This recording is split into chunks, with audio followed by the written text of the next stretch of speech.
My mill and Phil tried to sabotage our house purchase, so I lawyer up and expose their scheme. I'm shaking. Seriously. My hands are literally vibrating. I just spent 3 hours on the phone with my lawyer, and I need to vent somewhere. This isn't a they're annoying situation. This is full-blown financial sabotage de Yash. We've been saving for years. My husband Liam and I. We finally found the house. Perfect location, amazing schools for future kids, the whole shebang. We were pre-approved for a mortgage. Everything was going smoothly. Until they got involved. Liam's parents, Carol and Richard. They've always been involved. Like, way too involved. Constant advice, that's actually demands. They've subtly, and not so subtly, manipulated Liam his whole life. He's their golden child apparently. I'm the obstacle. The problem started when we told them about the house. They immediately launched into a lecture about how we weren't responsible enough to handle a mortgage. Okay, fine. Annoying, but we ignored it. Then, the audacity began. They insisted on helping us with the down payment.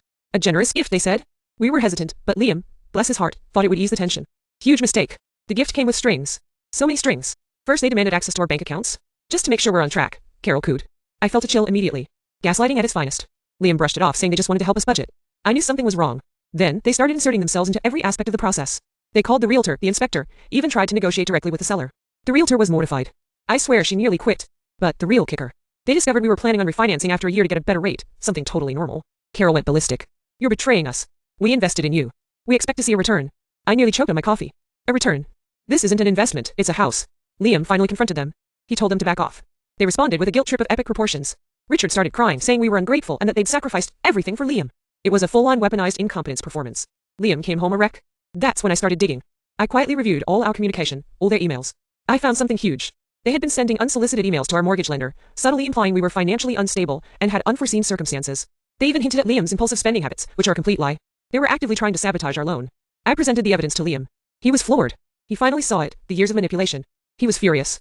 We both were. I snapped. I sent Carol and Richard a cease and desist letter. Then, I called my lawyer. He's drafting a lawsuit. He's advised me to document everything. He said their actions border on attempted fraud. I feel vindicated but also exhausted. The fallout has been insane. Carol and Richard are blowing up Liam's phone. Liam's sister, the real golden child, is siding with them. She's calling me a gold digger and accusing me of trying to ruin her brother's life. Semechtai. I changed the locks on our new house. Just in case. Liam is going NC, no contact with them. It's been incredibly difficult for him, but he knows it's the only way. He's finally realizing he's been living in a narcissistic trap his entire life. Honestly, I'm just relieved it's finally out in the open. This whole ordeal has been a nightmare. I just want to buy a house and live my life without constant interference. I'm bracing myself for the legal battle. It's going to be messy, but I'm not backing down. They messed with the wrong woman. Update. My lawyer says we have a strong case. He's already reached out to the mortgage lender to alert them to Carol and Richard's shenanigans. Apparently, they've done this before. This whole situation is just unbelievable. TL Doctor, my mill and Phil tried to sabotage our house purchase and financial stability by lying to our lender. So I'm suing them. And Liam went NCA.